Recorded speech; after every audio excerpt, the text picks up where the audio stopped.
Hello, everyone, and welcome to today's Dynamics 365 Tech Talk.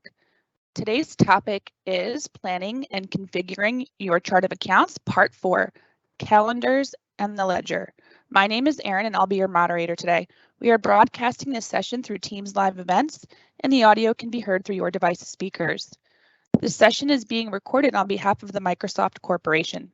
When you join this event, your name, email address, and phone number may be viewable by other session participants in the attendee list. By joining, you are agreeing to this experience. The recording will be available on the Tech Talks Community Dynamics page within 5 business days. If you have questions for the presenters or need support, please use the Q&A panel located on the right side of your screen. Our presenters will be responding to your questions during the presentation with time at the end. Thank you for your patience during these announcements. Presenting for us today from Microsoft, we have Rachel Proffitt, Senior Program Manager, and Eric Pegers, Senior Program Manager. Rachel, over to you to kick us off today. Thanks, Erin, and thank you everyone for joining us today. I'm super excited for part 4, where we're going to cover calendars and the ledger. This session, I think, is really kind of pulling together all the configurations that we've talked about in parts 1 through 3 to get us to that end goal of a fully configured ledger and a fully configured chart of accounts. So again, thank you for joining us. For those of you that don't know me, again, my name is Rachel Proffitt. I am a Senior Fast Track Solution Architect based out of Denver. My contact information is here on the screen. I do invite you to follow me on Twitter, connect with me on LinkedIn, check out my new YouTube channel at Dynamics 365 Unboxed, or my website at dynamics365lady.com. Also joining me today is Eric, and I'll let him introduce himself. Thank you, Rachel. My name is Eric Pegers, and I'm a Senior Fast Track Solution Architect based out of Fargo, and my contact info is on the screen. Thanks, Eric. So let's get started by taking a quick look at the objectives for today's session. We're going to review the setup and considerations for sharing your calendars, and we're going to be talking about both your fiscal calendar and your ledger calendars today. We're also going to review the configuration that's required for your ledger. So we're going to take a look at all the setup and configuration, how to get that ledger configured, and all of the considerations, sharing, not sharing, all those types of things as a part of that lesson. We're also going to take a look at Interunit Accounting. So we're going to discuss different scenarios for using Interunit Accounting and talk through an example, and I'm going to demonstrate for you how Interunit Accounting works. Some things that we will not be covering in today's session are the details around main accounts, financial dimensions, account structures, and advanced rules. If you missed out on those 3 topics, I do encourage you to check out those recordings of parts 1, 2, and 3 respectively that are a part of this series. Those recordings are going to be available on the Tech Talk Dynamics community page. I also encourage you to make sure that you do get registered for part 5. And part 5 is happening next week. And just so you're aware of what we're going to be covering in part 5, we have pulled together a whole new series of patterns and anti-patterns all around planning and configuring your chart of accounts, including patterns and anti-patterns around main accounts, financial dimensions, account structures, advanced rules, calendars, and the ledger. So if you haven't already registered for that, make sure you get registered, and we hope to see you here next week. So with that, we're going to go ahead and dive right in with our first agenda topic, which is the fiscal and ledger calendars. I want to start by taking a look at the differences between the fiscal calendar and the ledger calendar. The fiscal calendar is a term we use to refer to the global shared calendar in Dynamics 365 Finance. You can share the same fiscal calendar across all or some of your legal entities. It's important to note that you must create at least one fiscal calendar in your system in order to post financial transactions in Dynamics 365, and that calendar does have to be linked to the ledger. However, there is no limit to the number of calendars you create, although it doesn't make sense to create more calendars than you have legal entities. We do recommend sharing the fiscal calendar when possible to minimize the maintenance across your legal entities. The fiscal calendar is used to define the starting and ending dates for your year and each of the periods within that year. Many organizations create calendars that are based on a calendar year, meaning that they start on January 1st and end on December 31st, and the periods are based on the months within the year. Another way many organizations use their periods are based on the months within a year, but the year starts in the middle of the year. For example, the year starts on April 1st and goes through March 31st of the following year. Yet another way many organizations structure their period is based on a weekly pattern. This is very common in the retail industry, for example, where a straight 4 weekly pattern is used or a 4-4-5 or 4-5-4 weekly pattern is used for each period. This ensures that the period always ends on the same day of the week, such as on a weekday or like a weekend day or on a Monday, for example, instead of in the middle of the week or a changing day of the week for each month.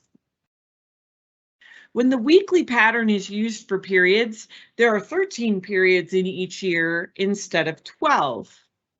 The initial definition of the periods comes from the fiscal calendar, but you can divide a period, which is used for the 4-4-5 or 4-5-4 patterns, examples where you have a 4-week period, a 4-week period, and then a 5-week period. It must also, it may also be used in a scenario where your organization is acquired or merges with another organization and an additional close is required. Conversely, when we look at the ledger calendar, this is a legal entity specific copy of the fiscal calendar. The initial definition of the periods come from the fiscal calendar, and you can use it to control the status of each one of your periods. The ledger page has the option to recalculate the ledger periods for each period in the calendar specific to the legal entity if the fiscal year or fiscal periods are changed. The ledger calendar is determined by the value that is selected in the ledger page for each legal entity. When you want to share the fiscal calendar, you simply select the same value for the fiscal calendar in the ledger page for each one of your companies. Switching gears, I want to talk a little bit about the various types of periods that exist in a fiscal and ledger calendar.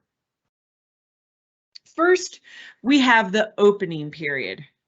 This period is automatically created by the system for each fiscal year within the calendar.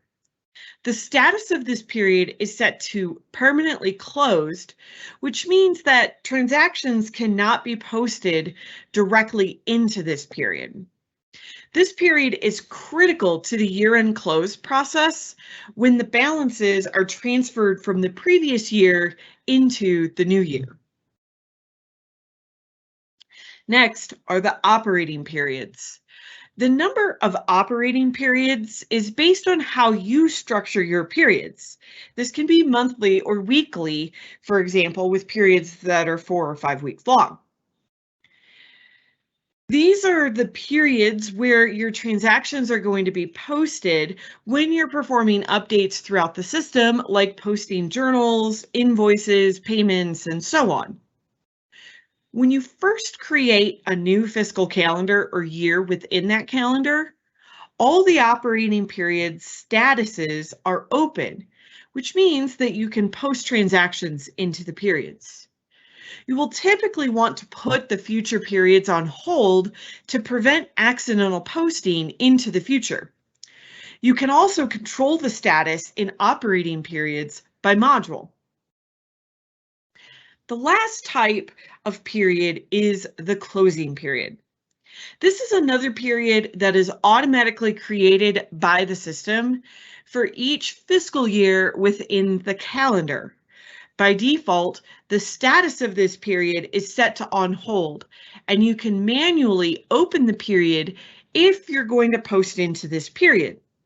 However, this type of period is different from an operating period because you cannot post to the period directly from transactions like journals, orders, and so on. Instead, this period can only be posted to by using the closing sheet, which is a special type of journal entry used for year-end close, or by running the year-end close process, and that is an optional setting to create closing transactions. If you don't mark that checkbox, that option for the create closing transactions, when you run that year-end close, then it won't create closing transactions. So I mentioned the various statuses on, or some of the statuses on the previous slide, but I want to take a closer look at those statuses. So starting with open. Again, open periods are periods that you can actively post a transaction into. This status is not permanent, and you can change the status back and forth between on hold and open as needed. If a period is open, you can put specific modules within that period on hold. Now, when a period is on hold, this means that transactions cannot be posted into the period. As we noted earlier, this status is not permanent, and when the entire period is on hold, the module statuses are ignored. The last status that we have is the option for permanently close. As the name suggests, this is permanent and cannot be undone, even if you open a Microsoft support ticket. You might use this option when a company closes or is no longer in business. If it is legally required by your local government, or if you are past the 7 years required for the US government, for example. Like here in the US, we have like a statute of limitations where we can go back and make adjusting entries and tax updates and things like that for up to 7 years.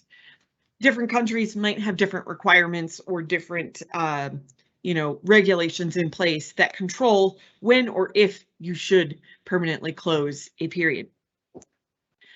This option should be used with extreme caution, and security to this feature should be limited to just the trained members of your team.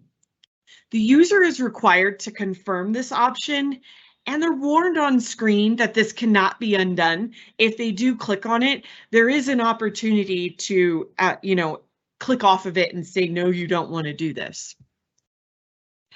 One of the questions that came up yesterday was whether or not there is a workflow option around this or an approval option around this. And out of the box, we don't have any workflows or approval options around selecting this option or changing the status of your periods. However, if this was something that was important to your organization or you're concerned about this, you could definitely look to use a Power Automate flow, for example, in order to implement your own business process, approval process, whatever might make sense for your business. But the kind of base out of the box mitigation that we recommend is configuring security and using training to limit this functionality. Now, I want to talk a little bit more about module access. Module access is the term that we use to control the status for a portion of your ledger. It's important to note, though, that the modules that you see in the ledger calendar drop-down box when you're changing the module status do not map to the names of the left navigation modules, or they don't match exactly, I should say, to the left navigation modules of Dynamics 365. For example, accounts receivable and accounts payable are modules on the left navigation, but those relate to customer and vendor in the ledger calendar modules drop-down box. So for example, if you put the module access for customer to on hold, you cannot use menu items in the accounts receivable module to post your transactions. However, if your ledger module is still open, you can use a general journal to create transactions that post to a customer account.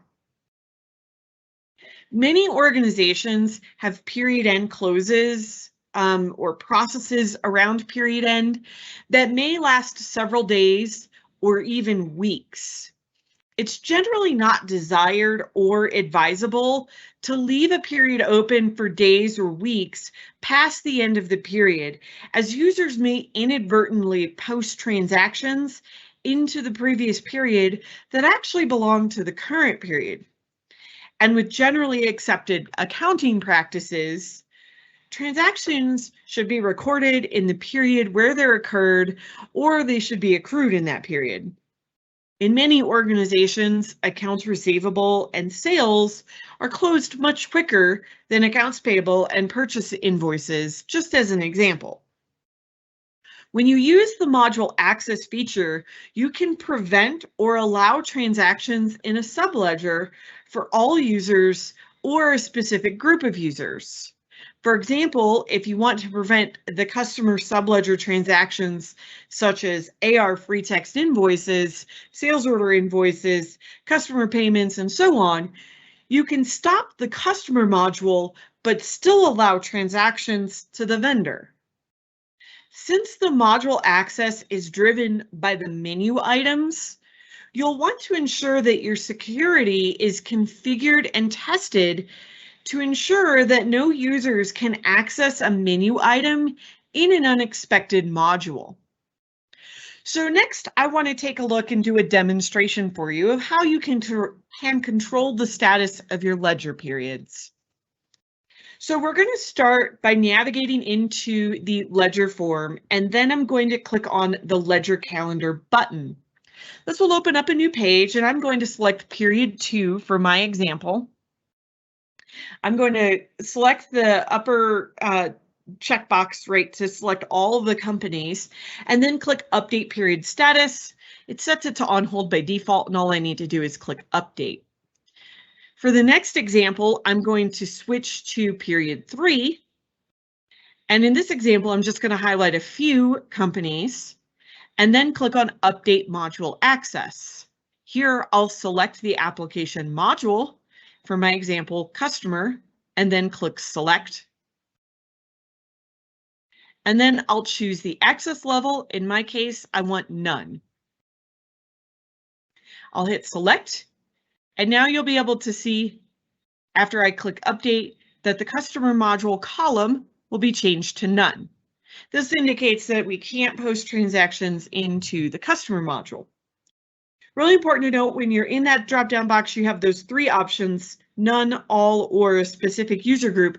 The list of user groups that you see in that list are based on what you have configured in the user groups page, which is found under system administration.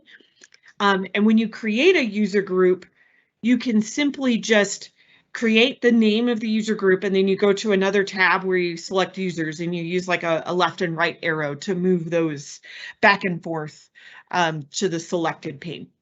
So with that, I am going to hand it over to Eric, who is going to talk to us about the ledger. Eric, over to you. Thank you, Rachel. Once you have defined those prerequisites, you are ready to configure the ledger. So let's take a closer look.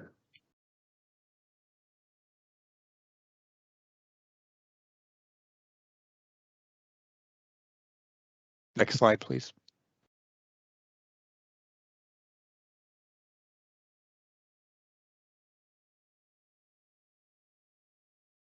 The ledger is a special page in Dynamics 365 Finance that is used to control and configure the parameters for how the general ledger will function in each legal entity. It includes settings such as the chart of accounts, the account structures, currencies, and calendar that should be used in the selected legal entity. You can think of the ledger and the finance architectural blueprint for your legal entity. You can have the same settings in the ledger across legal entities, and this is how we quote unquote share the chart of accounts, account structures, calendars across companies. The terms legal entity and company are used interchangeably in Dynamics 365 Finance.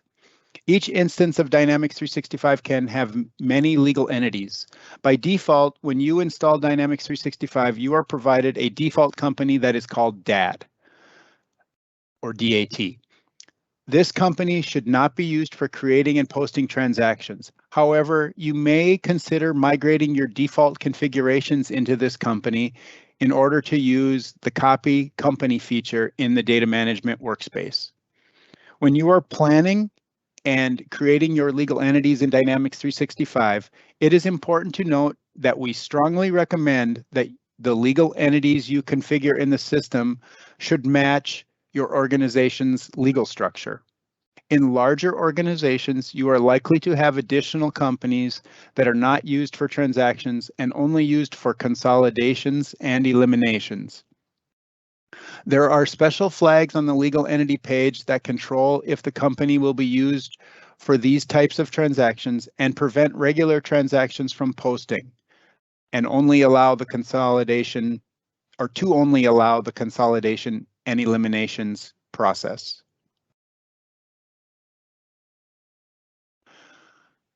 When we think about sharing versus not sharing your chart of accounts, there are several considerations and configurations that you will want to consider. First is the ledger. Like we discussed earlier, the ledger is always legal entity specific. In order to post transactions to the general ledger in any company, the ledger must be configured. You can use the same settings in many legal entities to share values such as the chart of accounts, account structures, and calendars. It is also critical to note that many settings in the ledger cannot be changed after transactions have been posted. For this reason, it is critical to carefully consider the settings prior to posting any transactions. If a change is required to the chart of accounts or currencies after transactions are posted, you will need to create a new legal entity and configure the ledger with the new settings. We recommend that you share the calendar across legal entities whenever possible. Remember that the ledger calendar is the legal entity specific version of the calendar that allows you to control the status of the calendar per legal entity and module, as Rachel just demonstrated. We also recommend that you share the chart of accounts whenever possible. The chart of accounts is the list of main accounts that will be used when posting transactions. And remember that you can manage exceptions on the main accounts using legal entity overrides. You can also use additional consolidation accounts to meet statutory requirements or consolidated reporting requirements. The account structures can also be shared across legal entities, and we recommend that you share the account structures when possible.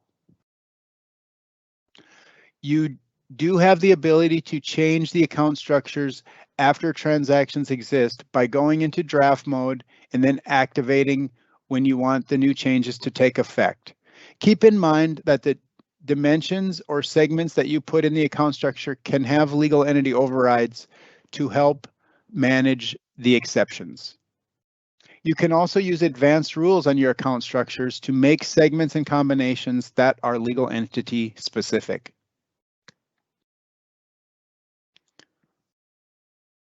Got a little click happy there earlier, sorry about that. But now it's time for our finance joke of the day. Don't be a toddler, share your stuff. Hopefully you like our terrible finance jokes. This isn't our best work, but if you liked it, interact with us. Tell us you liked it. Give us a thumbs up. You can use that Windows icon on your keyboard and the period key together to open up the emoji selector in Teams. Moving on. Back to you, Eric. Yes, thank you. When you configure the ledger, One of the key settings that you will need to decide on are the currencies. The first field for currencies is called the accounting currency. This is the quote unquote primary currency of your ledger and is typically the local currency of the legal entity. All transactions in the general ledger and subledger are recorded in the accounting currency. You will see columns in the inquiry screens for vouchers and transactions called accounting currency, which is the currency that you select for the legal entity in the accounting currency field. The next field is the reporting currency. This is an alternative currency that is used for financial reporting. And a lot of times this will be used for the currency of the parent company. If it's a British company, then the reporting currency would be British pounds, for example. This currency can be left blank if a second currency is not needed. You can set the reporting currency to the same value as the accounting currency as well. However, it is important to note that you cannot change or add a reporting currency after transactions exist. And we had a little talk about this yesterday in the chat, and it's kind of personal preference. You can either set the reporting currency to the accounting currency or leave it blank if you don't need it. And I think we agreed that it was personal preference, but most people thought that leaving it blank rather than duplicating the accounting currency would probably be the right thing to do. And I did want to mention that it's been a couple of years, I think it was in version 8.1, the calculation for the reporting currency amount was actually changed. So it's been this way for quite some time, but in AX 2012, especially in the earlier versions of Finance and Operations, it worked differently. Now the reporting currency is calculated directly off of the transaction currency, which we'll talk about in a second. Previously, the transaction currency would be converted to the transaction currency would be converted to the accounting currency, and the accounting currency would be converted to the reporting currency. And currently it goes straight from transaction currency to reporting currency with one conversion. So it is truly exactly the same pattern as the accounting currency. When you create transactions throughout the system in Dynamics 365, including actuals, posting to the ledger, and budget transactions as well, you can select any currency for the transaction, and the system will automatically convert the amount to the accounting and reporting currencies in the ledger using the exchange rates that you define. The default exchange rate types are configured in the ledger as well, and that is the transaction currency. After transactions exist, it is critical to note that you can never change the ledger currencies. Never is underlined, and it's red, and it's in all caps. Don't open a support case. It will not be changed. If a change to these currencies are required, you will need to create a new legal entity and switch to that one with the new settings. And now we're going to have a video or a demo of the configuring the ledger. And because, like we said, most of the settings, all the interesting settings cannot be changed, the first thing that this demo does is create a new legal entity. And this is the TechTalk demo legal entity, or TTD. So we'll create this legal entity.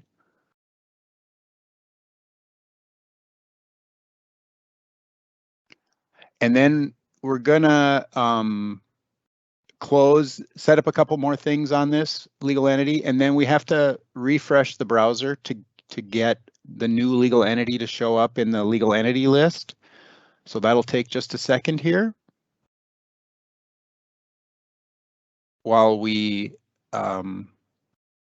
create a fresh legal entity and with an uninitialized ledger. So the ledger will be all blank when we log into the TechTalk demo company here in 1 second.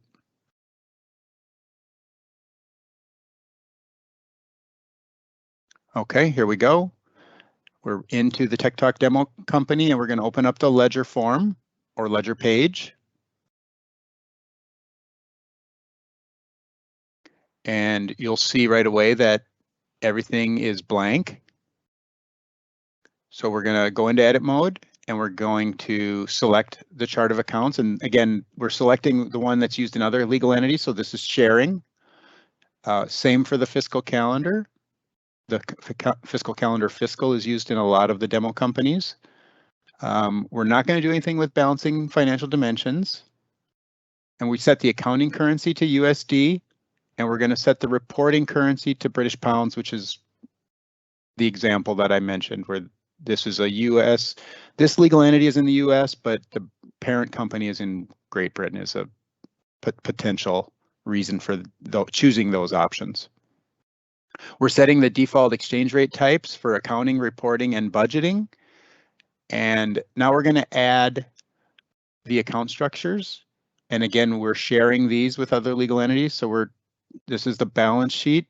And what it says on those messages is that when you add an account structure, the combinations have to be adjusted or synced to that new structure, which is that's normal. And there's no transactions in this company yet, so it won't be a problem, or it won't take any time.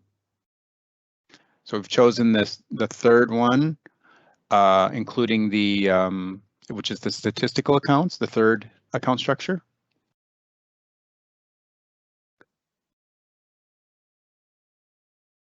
And now we're going to recalculate the ledger periods, which will go very fast because, again, there's no transactions. But since we changed the calendar, we should do that. That'll sync all of the, in another scenario, that'll sync all of the general ledger to the new fiscal calendar. And next, we're going to talk about interunit accounting. So back to you, Rachel. Thanks, Eric. So interunit accounting is our next topic. It's a fun one for Friday, I think. So let's dive right in. In some organizations, there may be a need to keep a balance sheet by a dimension and not just the main account. This is the concept that we refer to as interunit accounting. When you use this functionality, it allows you to select one of your financial dimensions to be used to balance all transactions and produce a balance sheet by that dimension. When you post transactions, the debits and credits for the dimension that you've selected must be equal.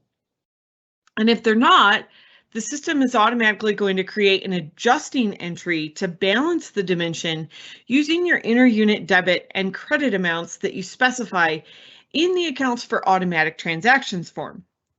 These accounts are your due from and due to accounts for balancing that interunit dimension. Very similar to how you use your due from and due to accounts for intercompany accounting. It's also worth noting that there are two versions of this functionality that vary slightly in behavior. One that exists on the ledger form, which is the one that I'm talking about and the one that you're going to see a demonstration of today, and another with fields directly on the financial dimension form. We did talk about that briefly in our part 2 when we dived into financial dimensions. So the fields on the financial dimension form, if you choose to use those, require that you configure a posting definition to define the ledger accounts that should be used for balancing the voucher. And a slightly more manual process is required to create the entries to do that balancing. This option or version of balancing dimensions is typically used by public sector organizations. Now, another difference to note with the posting definitions is that when you use this option, you aren't limited to one interunit debit and credit field, because with posting definitions, you define kind of, excuse me, You define like a from and a to mapping, so to speak, and you could potentially have multiple inter-unit debit and credit fields. So if you wanted to separate your inter-unit main accounts, you could do that. Now, when you want to use inter-unit accounting with the ledger, the version that I'm going to demonstrate for you today, it is critical to note that the dimension you select in the ledger form must be included in all of your account structures, and it cannot allow blanks. If this condition is not met, you'll actually receive an error message when you select that dimension in the ledger form, and you'll need to remove the value from the balancing dimension field and correct the account structures before you can select that particular dimension. So with that, what I want to do is switch over and do a quick demonstration of this functionality. So I'm going to start with all of the setup. We're going to go into the ledger form, and I'm going to go ahead and go into the edit mode. I'm going to select a dimension, and you're going to notice that I get an error message here when I click on save. This is because my account structures do not all have business unit in them with allow blanks removed. So I'm going to open up my manufacturing balance sheet. I'm going to go into edit mode because this is active right now. And you can see that the business unit segment allows blank. So I'm going to clear that. And then I will reactivate this account structure.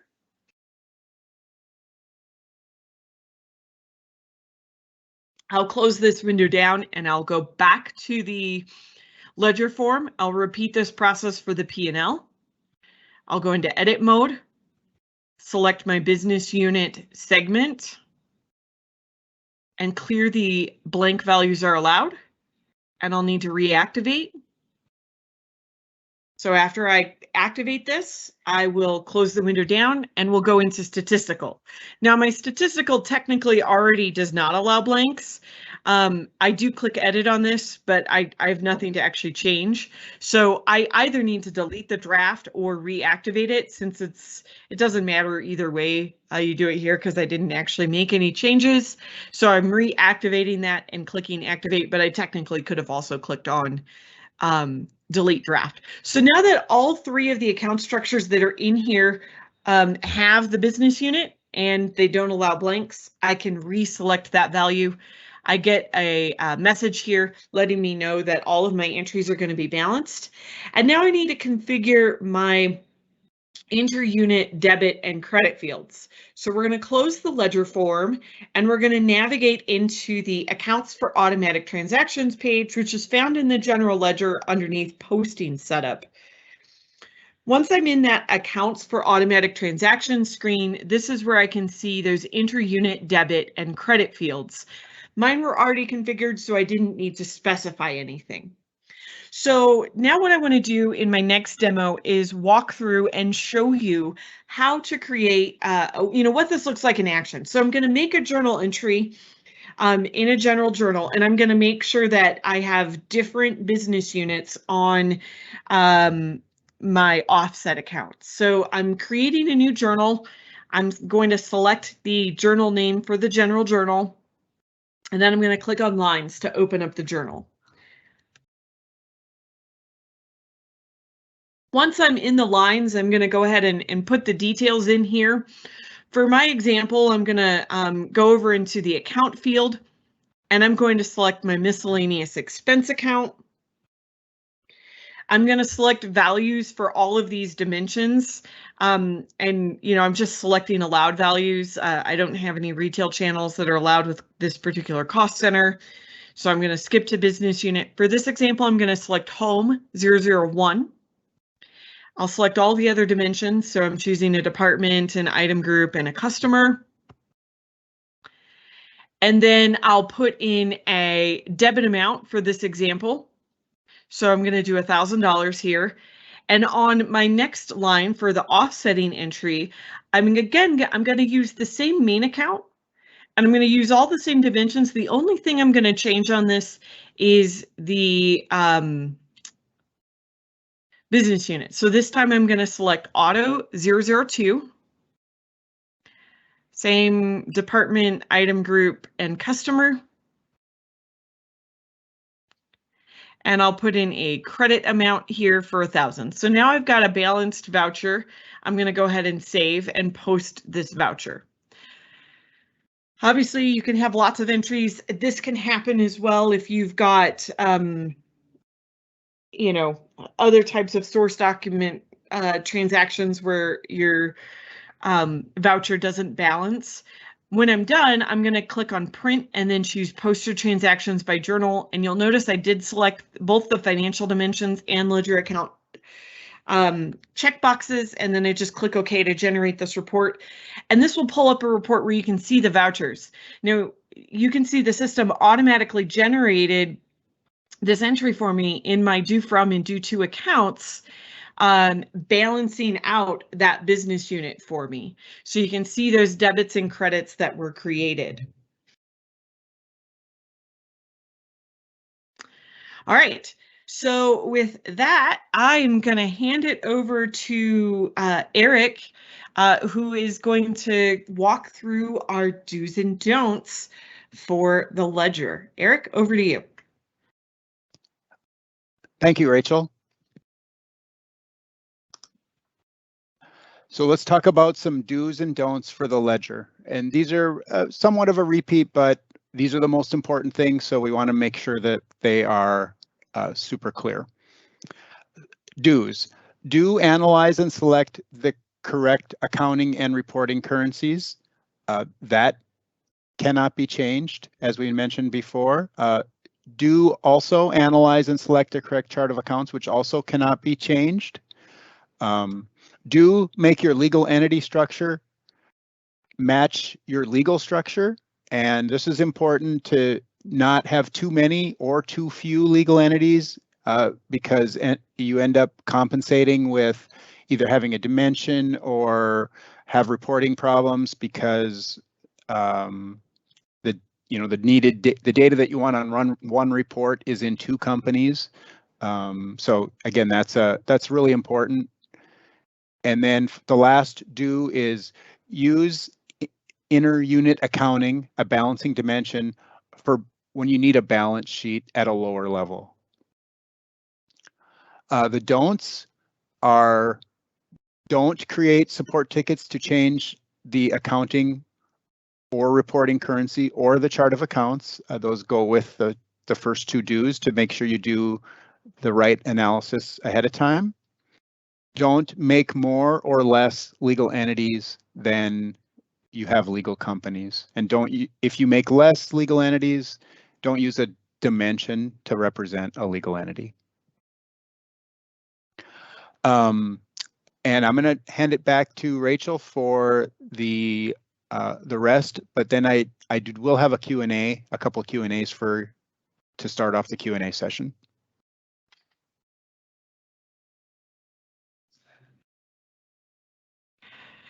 Awesome. Thank you, Eric. So we're going to wrap up today with our checklist and resources. It's the same checklist and resources that we've pulled together for you for the rest of the series. And these will be available for download with the recordings of these sessions in the TechTalk Community Dynamics page. So you can go download all of these links and use this as your guide.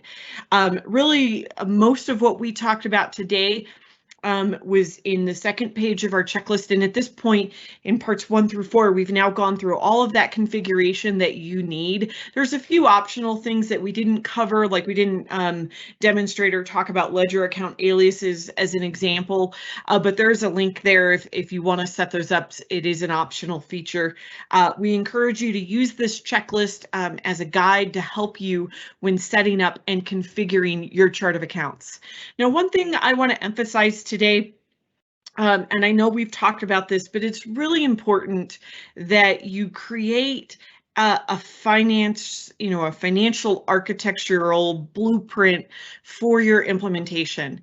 One of the things that we don't recommend is that you just take your chart of accounts as it exists today and bring it forward and then try to match all of your configuration to match your chart.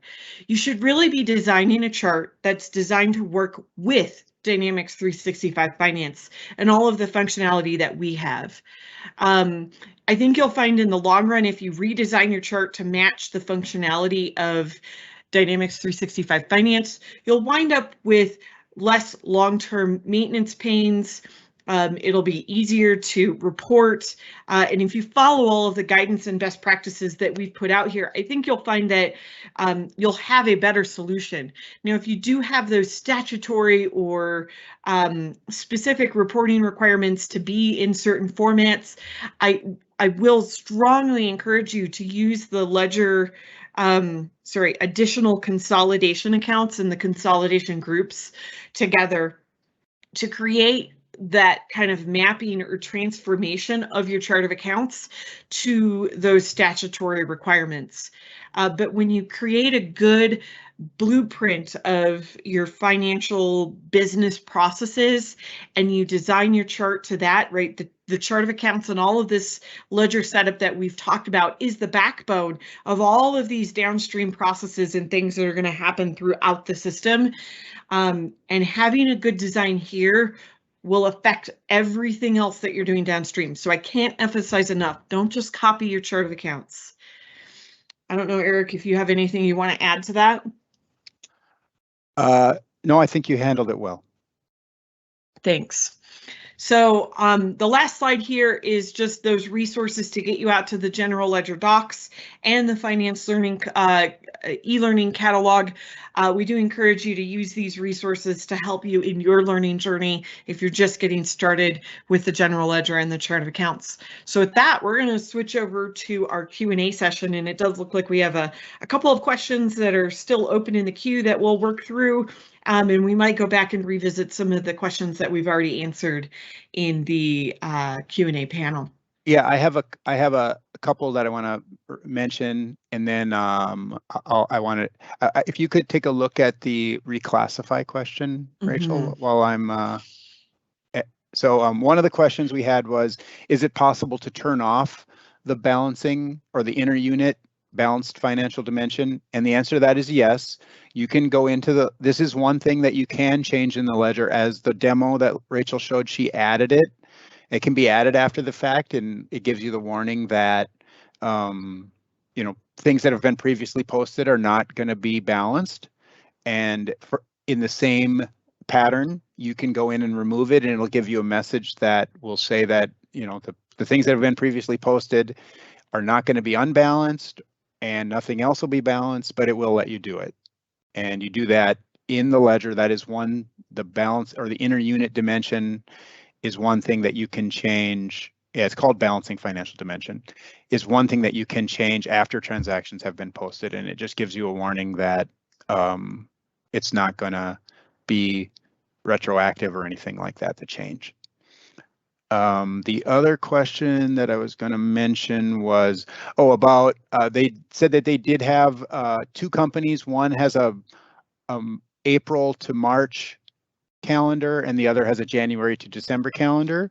And as long as those companies actually have those dates, then you can create a fiscal calendar for each of them. The fiscal calendar is what defines what actual date is the beginning of the fiscal year and the end, and how the periods are defined. So all the calendar stuff, all the numbers, as far as if they're 4 weeks long or a month long or whatever.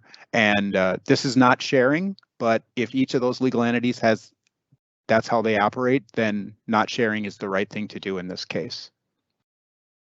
Yeah, and just to add to that, keep in mind that you'll have to, if you want to stop those periods and put them on hold, you can't multi-select, right, the companies. So you'll have to go into each ledger calendar specifically to be able to select all the companies. So I was multi-selecting companies because you have two separate fiscal calendars. You'll have to go through that process twice, once for each company or once for each fiscal calendar that you have. Yeah, I think if you looked at that, right, if we looked more closely at that page, the top control is the fiscal calendar, so you can only see legal entities that use the same fiscal calendar, but you can switch it and do them independently. Yeah.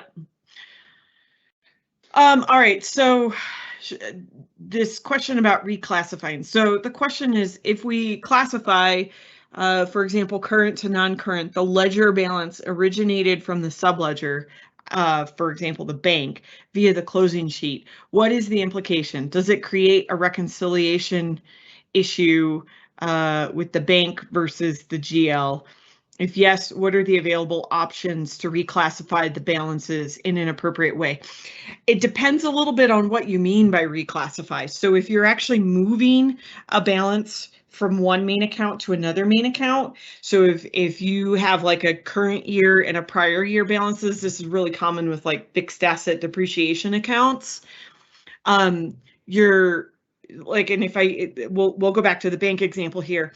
The bank is linked to a main account, and the out of the box reconciliation reports for your subledger to ledger reconciliation are looking at the main account. So if you do move it out of that main account, you would cause a reconciliation issue with that out of the box report. If you're just reclassifying like dimensions, then your subledger to ledger reconciliation won't be affected because subledgers don't store financial dimensions. They're only part of the ledger, and we talked quite a bit about that in part 2.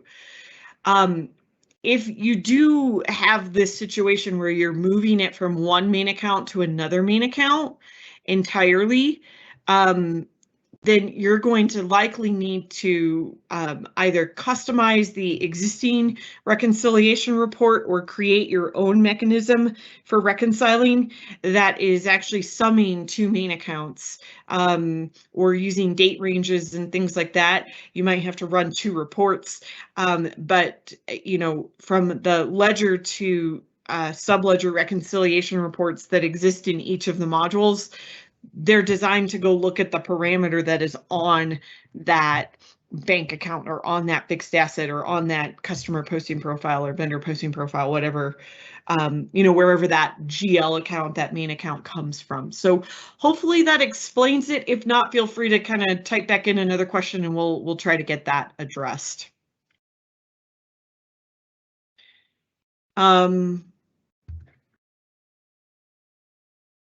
So someone asked, can I have a reporting currency in one legal entity in blank in another?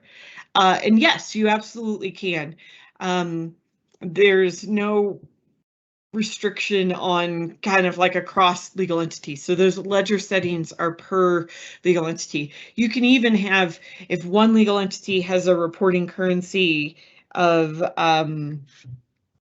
you know, say US dollars, and another company has a reporting currency of Canadian dollars, and another one has a reporting currency of, you know, British pounds, like that's supported as well. We look at those independently. Obviously, the one thing you would want to really consider here is if you are consolidating, just think about what your consolidation company accounting and reporting currencies look like. And, you know, think through, you know, what currency revaluation looks like if you are doing a consolidation.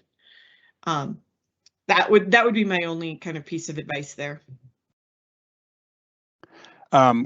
Rachel, there's a question about, can we create a closing period during December in the subsidiary entity for better control? And I believe that the answer is you can't sort of create one-off fiscal or periods of any kind. They, you know, you have your periods, and there's a closing period on the last day of the year and an opening period on the first day of the year, and the closing period is only accessible through the closing sheet or the year-end close. But I was wondering if you have anything else to add on that.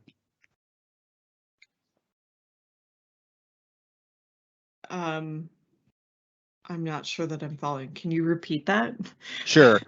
The question is, can we create a closing period during December in the subsidiary entity and it's the reason they're asking is for better control.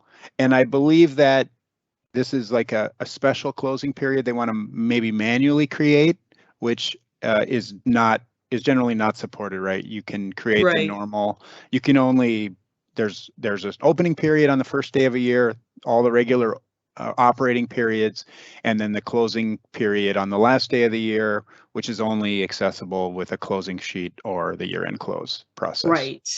Yes. Okay. So I understand now.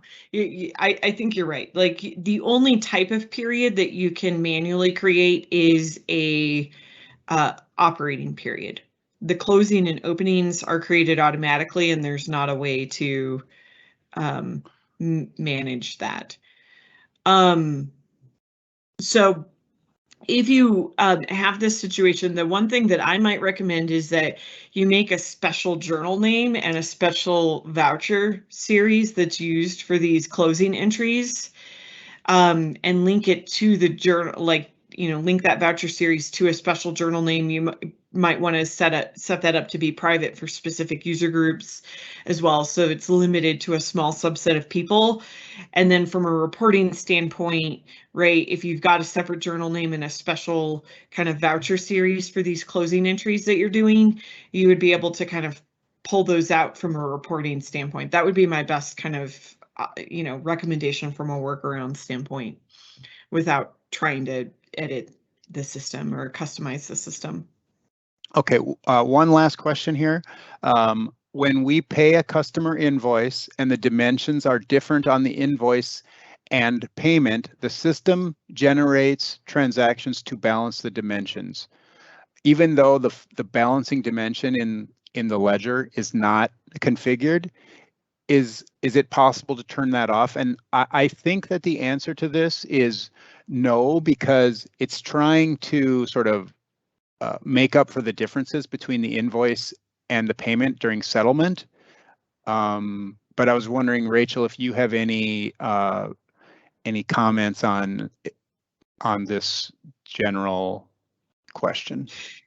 Yeah, I mean, you're right. The answer is no. There's not a way to turn this off. It's because it's creating settlements. I guess if you want to air quote turn it off, don't settle your transactions. But then I would ask the question, like, have we designed your dimensions in a way and designed your account structure in a way that doesn't make sense?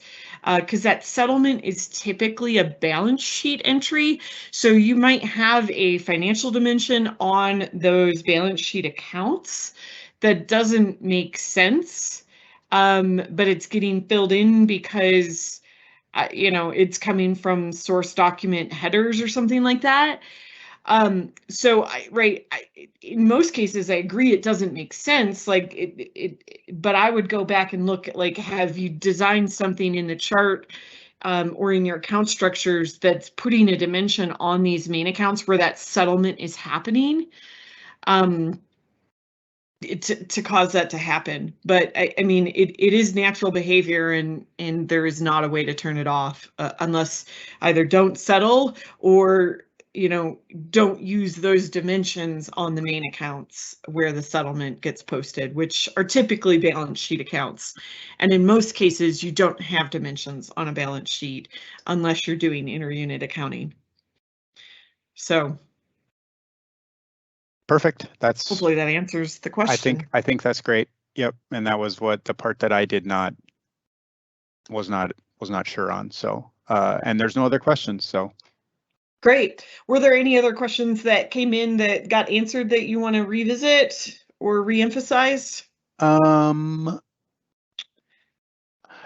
was the last question was about whether permanently closing a period is checking any of the other periods before you close it. And I believe that changing the status of any period is independent, and it's just that one period, and it's your decision, and there's no real cross-checking other than, like you said, you get at least one confirmation if you chose permanently close.